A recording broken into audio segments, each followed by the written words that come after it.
नमस्कार विद्यार्थियों, स्वागत है आपका एक बार फिर हमारे इस YouTube चैनल पर। आज हम आपको पिछले जो लेक्चर हमने किया था, लास्ट लेक्चर से आगे चलते हैं, उसी में जोड़ते हुए आज हम पढ़ेंगे राष्ट्रीय आय की संरचना। पिछले वीडियो में हमने देखा था राष्ट्रीय आय क्या होती है, इसके महत्वपूर्ण तथ्य क्या क्या हैं, इसकी इंपॉर्टेंट आइडेंटिटीज क्या क्या हैं, जिनकी सहायता से हम राष्ट्रीय आय को समझ सकते हैं, राष्ट्रीय आय को हल कर सकते हैं। आज हम पढ़ने जा रहे हैं राष्ट्रीय आय की संरचना कैसी होती है, क्या राष्ट्रीय आय के कंपोनेंट्स होते हैं और हम राष्ट्रीय आय को हल करते समय किन किन अवधारणाओं का अध्ययन करते हैं, ये सारे आज के वीडियो में हम पढ़ेंगे। आप पिछले पेपर्स उठा के देखेंगे कॉम्पिटिटिव एग्जाम्स के, चाहे आप आईएएस का उठा लीजिए, आरएएस का उठा लीजिए, आप स्कूल लेक्चरर का उठा लें, कॉलेज लेक्चरर का ले लें, रीट का ले लें। इसमें इस राष्ट्रीय आय के टॉपिक का बहुत ही महत्वपूर्ण रोल होता है। वहीं आपके बीए और एमए में जो इकोनॉमिक्स के स्टूडेंट हैं, वो बीए और एमए में भी इसको बहुत ही गहनता से पढ़ने के आवश्यकता है। आज जो हम करने जा रहे हैं वो बहुत ही अच्छा टॉपिक है, इसको आप ध्यान से समझिएगा। एक एक आइडेंटिटी, एक एक जो आपका टर्म होगा इंपॉर्टेंट होगा। तो अब एक बार मैं आपको पिछले वीडियो की तरफ लेके चलता हूं, जो लास्ट वीडियो में हमने किया। लास्ट वीडियो में हमने देखा था कि राष्ट्रीय आय को ज्ञात करने के लिए हमें 3 आइडेंटिटीज का सहारा लेना पड़ता है। वो 3 आइडेंटिटीज कौन सी हैं, उसके बाद आज के टॉपिक हम चलेंगे राष्ट्रीय आय की संरचना की ओर। तो इसमें हम टॉपिक डाल देते हैं राष्ट्रीय आय की संरचना, आय की संरचना, या फिर हम कह सकते हैं राष्ट्रीय आय की अवधारणाएं कौन कौन सी हैं जिसको हमें अध्ययन करना है। तो विद्यार्थियों देखिएगा, आप सबसे पहले हमने आइडेंटिटी जो पिछले वीडियो में ली थी। पिछले वीडियो में पहली आइडेंटिटी थी हमारी कि हम घरेलू से, घरेलू बोले तो डोमेस्टिक, डोमेस्टिक से हमें क्या बनाना था, डोमेस्टिक से राष्ट्रीय बनाना था। राष्ट्रीय बोले तो नेशनल, इसको मैं छोटे एन से डिनोटेट करता हूं। तो जब घरेलू और राष्ट्रीय आइडेंटिटी अवधारणाओं का हम अध्ययन करते हैं तो हमें एक चीज याद आती है कि हमने NFIA नाम की टर्म्स का यूज किया था, net factor income from abroad, विदेशों से शुद्ध साधन आय। तो देखिएगा, जब हमें डोमेस्टिक से बनाना है, क्या नेशनल बनाना है, तो हम क्या करेंगे, NFIA को प्लस कर देंगे। पिछले वीडियो में हमने अच्छे से इसको बहुत ही डिटेल से देखा था। अगर आपने लास्ट वीडियो नहीं देखा है तो उसको एक बार जाकर के देखें, आपको अच्छे से समझ में आ जाएगा। और अगर आपने लास्ट वीडियो नहीं देखा है तो आपको आज का टॉपिक समझ में भी नहीं आएगा। तो आज के टॉपिक को देखने से पहले आप मेरे पिछले वीडियो को जरूर देखें, तभी आपको एक चीज क्लियर हो पाएगी।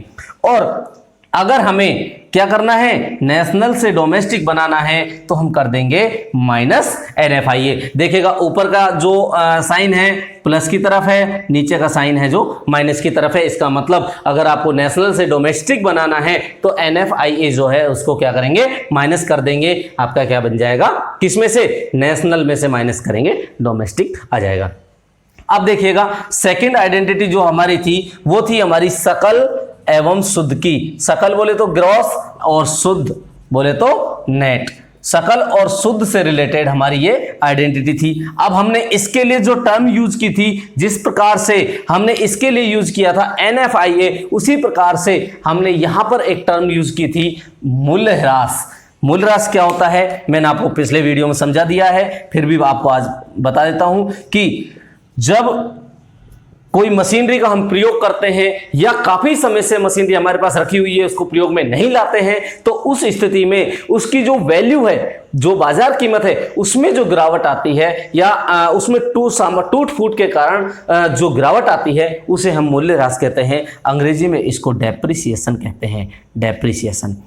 ये टर्म जो है इंपॉर्टेंट है। कई बार क्वेश्चन यहां से भी उठता है, मैं बताऊंगा क्वेश्चन किस प्रकार के से उठता है। तो आपको जब सकल से क्या बनाना है, शुद्ध बनाना है, तो उस स्थिति में माइनस कर देंगे हम डेप्रिसिएशन को। और अगर आपको नेट से क्या बनाना है, ग्रॉस बनाना है, उस स्थिति में आप प्लस कर दीजिए डेप्रिसिएशन को। तो इस स्थिति में आपकी दोनों ही आइडेंटिटी, दोनों ही स्थितियों में एक ही काम आएगा, टर्म मूल्यह्रास।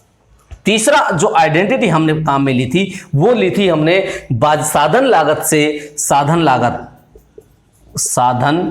लागत यानी कि फैक्टर कॉस्ट से क्या बनाना था, factor cost and market price, sorry बाजार कीमत है, लिख सकता हूं मैं, बाजार कीमत, मार्केट प्राइस। अब देखिएगा इसके लिए हमने एक टर्म यूज किया था, वो क्या था, देखिए शुद्ध अप्रत्यक्ष कर, शुद्ध अप्रत्यक्ष कर NIT। अब शुद्ध अप्रत्यक्ष कर क्या था, यह भी मैंने आपको बता दिया था, यह था आपका अप्रत्यक्ष कर, अप्रत्यक्ष कर माइनस आर्थिक सहायता। मैं पिछले वीडियो में अच्छे डिटेल से आपको बता चुका हूं कि अप्रत्यक्ष कर क्या होता है और आर्थिक सहायता क्या होती है। तो इस स्थिति में हम जब फैक्टर कॉस्ट से क्या बनाना है, हमें मार्केट प्राइस बनाना है, तो उस स्थिति में हम क्या करेंगे, प्लस कर देंगे NIT को, नेट इनडायरेक्ट टैक्स को हम क्या कर देंगे, प्लस कर देंगे शुद्ध अप्रत्यक्ष कर को। और अगर हमें मार्केट प्राइस से क्या निकालना है, फैक्टर कॉस्ट बनानी है, तो माइनस कर देंगे किसको, NIT को। तो विद्यार्थियों देखिएगा ये तीनों आइडेंटिटीज हम पिछले वीडियो में देख चुके थे, फिर भी आपको एक बार मुझे याद दिलाना जरूरी था। क्वेश्चन यहां से क्या बनता है, आप ये देखिएगा, घरेलू और राष्ट्रीय के मध्य अंतर करने वाली अवधारणा निम्नलिखित में से कौन सी है। सपोज करो आपके सामने तीनों ही उदाहरण दे दिए, एग्जांपल दे दिए। पहला ए ऑप्शन में दे दिया आपको NFIA, बी ऑप्शन में आपको दे दिया है डेप्रिसिएशन, और सी ऑप्शन में दे दिया है आपको NIT, और डी ऑप्शन में दे दिया none of the above, none of the above. अब आप देखिएगा यहीं से ही आपका एक क्वेश्चन तैयार हो जाता है। क्वेश्चन तीनों प्रकार का बन सकता है। घरेलू और राष्ट्रीय अवधारणा में अंतर करने वाली टर्म कौन सी है, सकल और शुद्ध में अंतर करने वाली टर्म कौन सी है, वहीं आपकी साधन लागत और बाजार कीमत में अंतर करने वाली टर्म कौन सी है। या क्वेश्चन यहां से बन सकता है कि साधन लागत से बाजार कीमत बनाने के लिए हमें निम्नलिखित में से किसे जोड़ा या घटाया जाएगा। ऑप्शन आपके आ सकता है कि शुद्ध अप्रत्यक्ष को जोड़ा जाएगा, शुद्ध अप्रत्यक्ष कर को घटाया जाएगा, NFIA को जोड़ा जाएगा, NFIA को घटाया जाएगा। तो आपके सामने आपके ऑप्शंस होंगे और आपके सामने आपका वीडियो है, जो आंसर है वो होगा। क्वेश्चन आ सकता है कि सकल से शुद्ध बनाने के लिए हमें क्या करना होगा। कॉलेज लेक्चरर में ये क्वेश्चन आया हुआ है, कॉलेज लेक्चरर 2014, वर्तमान में जिसे हम असिस्टेंट प्रोफेसर कहते हैं, सहायक आचार्य, उसमें क्वेश्चन आया था इकोनॉमिक्स में कि निम्नलिखित में से किस टर्म के जोड़े घटाए जाने पर सकल से शुद्ध बनेगा। तो आपको सीधा सीधा होना चाहिए ध्यान, मूल राशि के जोड़ने या घटाने से हमारे क्या बन जाएगा, सकल से शुद्ध बन जाएगी। एक बार RAS में भी इस तरह का क्वेश्चन आया हुआ है। तो ये बहुत ही इंपॉर्टेंट आइडेंटिटीज है, इन्हें हमें ध्यान में रखना होगा। चलिए शुरू करते हैं। आज हम जो टॉपिक पढ़ने जा रहे हैं राष्ट्रीय आय की संरचना, उस पर फोकस करते हैं कि राष्ट्रीय आय की संरचना क्या होगी, किस प्रकार की संरचना हमारे सामने राष्ट्रीय आय की तैयार होती है। तो हम राष्ट्रीय आय की जब गणना करते हैं तो दो स्थितियों में हम करते हैं। राष्ट्रीय आय की गणना करने के लिए हमारे पास में दो आधार होते हैं। दो आधार कौन कौन से होते हैं, एक तो होता है बाजार कीमत पर, बाजार कीमत पर एट मार्केट प्राइस, और दूसरा आधार होता है साधन लागत पर, साधन लागत। साधन लागत पर हम देखते हैं फैक्टर कॉस्ट। अब आप देखिएगा दो अवधारणाएं आपको मैं पिछले आइडेंटिटी में बता के चुका हूं, बाजार कीमत क्या है, साधन लागत क्या है। बाजार कीमत और साधन लागत दोनों ही स्थितियों में आपकी जो राष्ट्रीय आय की अवधारणाएं हैं डिवाइड हो जाती हैं। फिर उसके बाद में निजी आय है, व्यक्तिगत आय है, व्यक्तिगत प्रयोज्य आय है, निजी क्षेत्र को प्राप्त होने वाली शुद्ध घरेलू उत्पाद से प्राप्त होने वाली निजी आय, वो सारी चीजें अपन बाद में देखेंगे, लेकिन एक बार ये टर्म्स जरूर देख लेते हैं। तो देखिएगा बाजार कीमत पर हम जब विभाजन करते हैं तो इसमें 4 हमारे पास में ऑप्शन आ जाते हैं। बाजार कीमत पर, अब मैं पूरा नहीं लिखूंगा, बाजार कीमत पर क्या होगा, सकल घरेलू उत्पाद GDP। सेकंड हमारे पास में आ जाता है GDP एट मार्केट प्राइस, इसको मैं कर सकता हूं। नेक्स्ट है शुद्ध घरेलू उत्पाद, शुद्ध घरेलू उत्पाद NDP एट मार्केट प्राइस। इसको GDP मैंने इसलिए लिखा है, इसको यहां लिख देता हूं ग्रॉस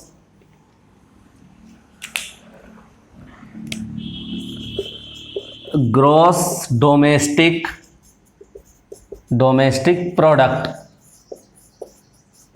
ग्रॉस डोमेस्टिक प्रोडक्ट। इधर है अपना नेट डोमेस्टिक प्रोडक्ट,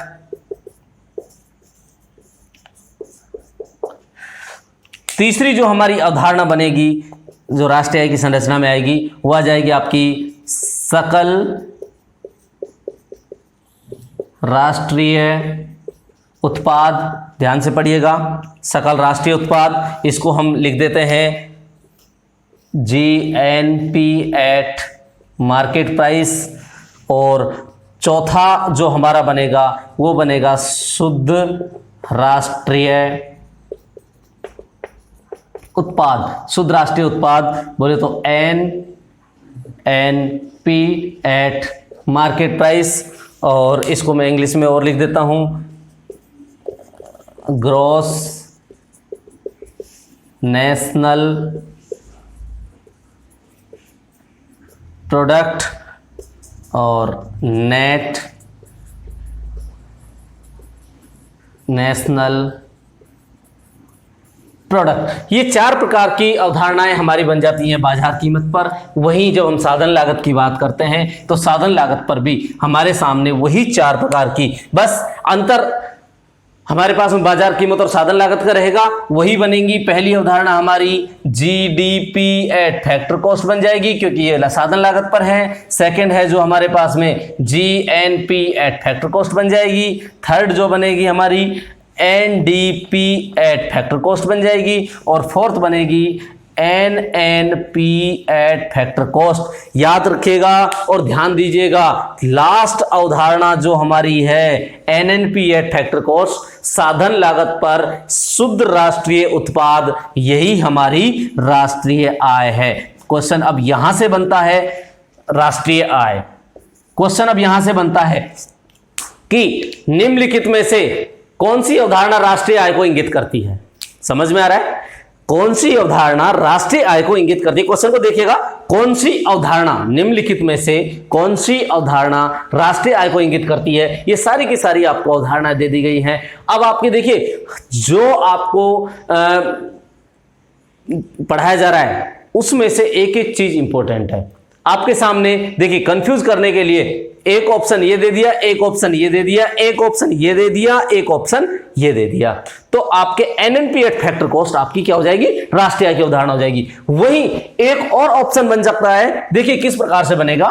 निम्नलिखित में से राष्ट्रीय आय की अवधारणा कौन सी होगी? Option number A GDP, option number B GNP, option number C NDP, option number D NNP। ध्यान दीजिएगा, बहुत गहराई से देखिए। अब यहां पर क्वेश्चन हमारा आ गया, निम्नलिखित में से कौन सी अवधारणा राष्ट्रीय आय से संबंधित है या राष्ट्रीय आय को इंगित करती है। हमारे सामने ना फैक्टर कॉस्ट है ना मार्केट प्राइस है, तो हमें इस स्थिति में राष्ट्रीय आय के लिए NNP को ही चूज करना पड़ेगा, इनमें से किसी को भी चूज नहीं करना है। तो अगर आपके पास में डायरेक्ट दे रखा एक साधन लागत पर शुद्ध राष्ट्रीय उत्पाद या NNP एट फैक्टर कॉस्ट, उस समय तो ये है। और अगर आपके सामने फैक्टर कॉस्ट और मार्केट प्राइस नहीं दे रखा है तो आपको ऑप्शन चुनना होगा NNP ओनली। अगर दोनों ही आपके ऑप्शन दे रखे हैं, ये भी दे रखा है ये भी दे रखा है, तो उस स्थिति में आपको ऑप्शन ये चुनना है। चलिए आगे बढ़ते हैं। अब इन आठों उदाहरणों के बीच में अंतर संबंध किस प्रकार से हम स्थापित कर सकते हैं, किस प्रकार से हम इनको एक दूसरे से कंबाइन कर सकते हैं, जोड़ सकते हैं, और किस तरह से अगर हमको जीडीपी दे रखा है, ये दे रखा है जीडीपी मार्केट प्राइस दे रखा है, हमें एनएनपी एट फैक्टर कॉस्ट निकालना है तो कैसे निकालेंगे, हमें एनडीपी एट मार्केट प्राइस दे रखा है, हमें जीडीपी एट मार्केट प्राइस निकालना है तो कैसे निकालेंगे। एक छोटे से डायग्राम से मैं आपको ये सारी चीजें क्लियर कर देता हूं, ये आपकी सारी चीजें एक ही डायग्राम से क्लियर हो जाएंगी, ध्यान रखिएगा। बहुत इंपॉर्टेंट टॉपिक है और एक एक चीज इसकी इंपॉर्टेंट है, चाहे आप कॉम्पिटिटिव एग्जाम की दृष्टि से देखें, चाहे आप एकेडमिक की दृष्टि से देखें। तो हम देखते हैं सबसे पहला कि आपके पास में एक टर्म दे रखी है जीडीपी एट मार्केट प्राइस, ये आपके सामने दे दिया गया है। अब आप पहले तो 8 अवधारणाएं हमारे पास में, आठों के आठों लिख लीजिए, उसके बाद आपको आसानी हो जाएगी। पहली अवधारणा ये हो गई, दूसरी अवधारणा हम यहां पर लिख देते हैं एनडीपी एट मार्केट प्राइस, एक हम यहां ले लेते हैं GNP एट मार्केट प्राइस, एक हम यहां पर ले लेते हैं NNP eight market price. Market price की चारों उदाहरण हमारे पास में आ गई। अब यहां पर आपने ले लिया है GNP eight factor cost, GDP at factor cost. देखिए मार्केट प्राइस और फैक्टर कॉस्ट को दोनों को रखना पड़ेगा, तभी आपको ये चीज समझ में आ सकती है। फिर एक हमने यहां पर ले लिया है NDP एट फैक्टर कॉस्ट, और एक आखिरी वाला ऑप्शन जो हमारे पास में बन जाएगा NNP एट फैक्टर कॉस्ट। ये हमारी राष्ट्रीय आय भी है। तो मेरे हिसाब से और आपके हिसाब से, सभी के हिसाब से मैंने शायद 8 अवधारणाएं आपकी जो बताई थी वो सारी लिख दी हैं। अब यहां से आप देखिएगा कि हमें सपोज करो GDP एट मार्केट प्राइस से NDP एट मार्केट प्राइस बनाना है। ध्यान दीजिएगा, बहुत बारीकी से ध्यान दीजिएगा। GDP एट मार्केट प्राइस से क्या बनाना है? NDP एट मार्केट प्राइस बनाना है। तो यहां पर आप देखिए G से क्या बनेगा? N, और G क्या बता रहा है यहां पर? सकल, और यहां पर क्या बता रहा है? शुद्ध। हमेशा इसमें N, 2 N आएंगे तो पहला वाला शुद्ध को बताता है, दूसरा वाला हमेशा नेशनल को बताएगा। चाहे आप यहां पर देख लीजिए चाहे यहां पर देख लीजिए, नेशनल और नेट में अंतर समझना है, वहां कंफ्यूज नहीं होना है। तो G ग्रॉस से क्या बनाना है? हमें नेट बनाना है। तो ग्रॉस से नेट बनाने के लिए एक एक टर्म को उठाइए। G से हमें क्या बनाना है? N। तो ग्रॉस से नेट बनाने के लिए मैंने आपको एक आइडेंटिटी बताई थी जिसमें हमें डेप्रिसिएशन को क्या करना होता है? ग्रॉस से नेट बनाने के लिए डेप्रिसिएशन को घटाना पड़ता है। अब जाइए आप पिछले वाले वीडियो पर उसकी यूटिलिटी देखिएगा। हालांकि इस आज के वीडियो में की शुरुआत में मैंने काफी हद तक आपको बता दिया है, लेकिन इसकी यूटिलिटी देखिए। अब हम क्या करेंगे? Minus depreciation, right? समझ में आ रहा है? एरो का निशान देखिए कहां जा रहा है। हम GDP एट मार्केट प्राइस से NDP एट फैक्टर कॉस्ट बना रहे हैं। अब आप देखिए D से D एज इट इज कोई चेंज नहीं करना, P से प्रोडक्ट एज इट इज कोई चेंज नहीं करना, मार्केट प्राइस से मार्केट प्राइस कोई चेंज नहीं करना। अब देखिए क्वेश्चन यही से आता है कि GDP सकल घरेलू उत्पाद, बाजार कीमत पर सकल घरेलू उत्पाद में से यदि सकल बाजार कीमत पर शुद्ध घरेलू उत्पाद बनाना हो तो निम्नलिखित में से क्या जोड़ा या घटाया जाएगा? ऑप्शन होगा मूल्यह्रास को जोड़ा जाएगा, ऑप्शन होगा आपका मूल्यह्रास को घटाया जाएगा, ऑप्शन होगा दोनों किए जाएंगे, ऑप्शन होगा दोनों में से कोई नहीं, या फिर 2 और भी ऑप्शन हो सकते हैं। तो आपको अगर इसको GDP से NDP बनाना है तो मूल्यह्रास क्या करना पड़ेगा? घटाना पड़ेगा। वहीं अगर आपका वाइस वर्सा है, आपको NDP से क्या बनाना पड़ जाए? NDP से GDP बनाना पड़ जाए तो हम क्या कर देंगे? Plus depreciation. तो ये चीज आपके समझ में आ जानी चाहिए, क्लियर हो जानी चाहिए। एक हमारा टर्म क्लियर हो गया। अगर हम देखते हैं GDP एट मार्केट प्राइस से GNP एट मार्केट प्राइस करना है, तो देखिएगा GDP से क्या बनाना है? GNP एट मार्केट प्राइस बनाना है। तो आप देखिए G से G नो चेंज। अब आपको D से डोमेस्टिक से क्या बनाना है? नेशनल बनाना है। और इसकी आइडेंटिटी मैंने बताई आपको, डोमेस्टिक से नेशनल बनाने के लिए क्या करना पड़ता है? हमें NFIA को क्या करना पड़ेगा? जोड़ा जाएगा। डोमेस्टिक से नेशनल बनाना है, घरेलू से राष्ट्रीय बनाने के लिए NFIA को जोड़ा जाएगा। तो हम क्या कर देंगे यहां पर? Plus NFIA। अब आप देखिए प्रोडक्ट नो चेंज। अब यहां पर मार्केट प्राइस आ गया और इधर फैक्टर कॉस्ट है। अब हमें बाजार कीमत से क्या करना है? साधन लागत बनाना है। तो हमारे पास में एक और टर्म मैंने बताई थी आपको, क्या? शुद्ध अप्रत्यक्ष कर, NIT। तो NIT को क्या किया जाएगा? बाजार कीमत से साधन लागत बनाना है तो माइनस NIT ये करना पड़ेगा। और हमें अगर विपरीत करना पड़े कि हमें करना पड़े GNP एट फैक्टर कॉस्ट से क्या बनाना है? GDP at factor cost, sorry GDP at market price बनाना है तो माइनस NFIA और प्लस NIT। इस प्रकार से हमारी ये टर्म भी क्लियर हो जाएगी। अगला देखिए, सपोज करो आपको बनाना पड़ जाए कि GDP एट मार्केट प्राइस से NNP एट मार्केट प्राइस बनाना है। GDP एट मार्केट प्राइस से NNP एट मार्केट प्राइस बनाना है। G से N मतलब ग्रॉस से आपको क्या करना है? नेट बनाना है। मैं बता चुका हूं, ग्रॉस से नेट बनाना है तो माइनस क्या करना पड़ेगा आपको? माइनस का डेप्रिसिएशन करना पड़ेगा। डेप्रिसिएशन, मूल्यह्रास को क्या करना पड़ेगा, घटाना। डेप्रिसिएशन है यहाँ पर मूल्यह्रास, मूल्यह्रास को आपको घटाना पड़ेगा। जब आपको डोमेस्टिक से बनाना है नेशनल तो क्या करना पड़ेगा, मैं आपको यहां पर बता चुका हूं, और आइडेंटिटीज आप पीछे देख करके जाइए, प्लस NFIA करना पड़ेगा। वहीं आपको मार्केट प्राइस है, मार्केट प्राइस कोई चेंज करने की जरूरत नहीं है। अब आप देखिएगा, अगर आपको उल्टा करना पड़ जाए, NNP एट मार्केट प्राइस दिया हुआ हो और आपको बनाना पड़ जाए GDP एट मार्केट प्राइस, तो उस स्थिति में आपको क्या करना है, उस स्थिति में आप माइनस की जगह प्लस कर देंगे। किसको, मूल्यह्रास को। डेप्रिसिएशन को आप प्लस कर दीजिए और माइनस कर दीजिए NFIA को। इस प्रकार से आपकी ये टर्म भी कंप्लीट हो जाएगी। सपोज करिए आपको GDP से बनाना पड़ जाए क्या, NNP eight factor cost, GDP at market price से बनाना पड़े NNP एट फैक्टर कॉस्ट, तो उस स्थिति में आपको क्या करना है। अब आप देखिए, G से N बनाने के लिए क्या करना पड़ेगा हमें, मैंने आपको आइडेंटिटी बताई है, ग्रॉस से नेट बनाना है, तो उस स्थिति में हमें क्या करना पड़ेगा, डेप्रिसिएशन को माइनस करना पड़ेगा, माइनस डेप्रिसिएशन, मूल्यह्रास को माइनस करना पड़ेगा। डोमेस्टिक से नेशनल बनाना है तो हमें क्या करना पड़ेगा, प्लस करना पड़ेगा NFIA, और लास्ट में हमें देखिए मार्केट प्राइस से हमें बनाना है फैक्टर कॉस्ट, तो उस स्थिति में हमें करना पड़ेगा minus NIT। Net indirect tax को हमें क्या करना पड़ेगा, घटाना पड़ेगा। और अगर यही चीज हमें विपरीत करनी पड़े, क्या NNP एट फैक्टर कॉस्ट हमें राष्ट्रीय आय दे रखी है, राष्ट्रीय क्वेश्चन आ जाए GDP सकल घरेलू उत्पाद, बाजार कीमत पर सकल घरेलू उत्पाद से राष्ट्रीय आय बनाइए, तो भी आपको यही करना है, राइट। तो अगर आपको ये करना है तो उल्टा हो जाएगा, जस्ट डेप्रिसिएशन को हम क्या करेंगे, जोड़ देंगे, NFIA को हम क्या कर देंगे, घटा देंगे, और प्लस कर देंगे NIT को, ये अपना विपरीत बन जाएगा। तो इस प्रकार से हम पूरे डायग्राम को कर सकते हैं। आपका ये होमवर्क रहेगा।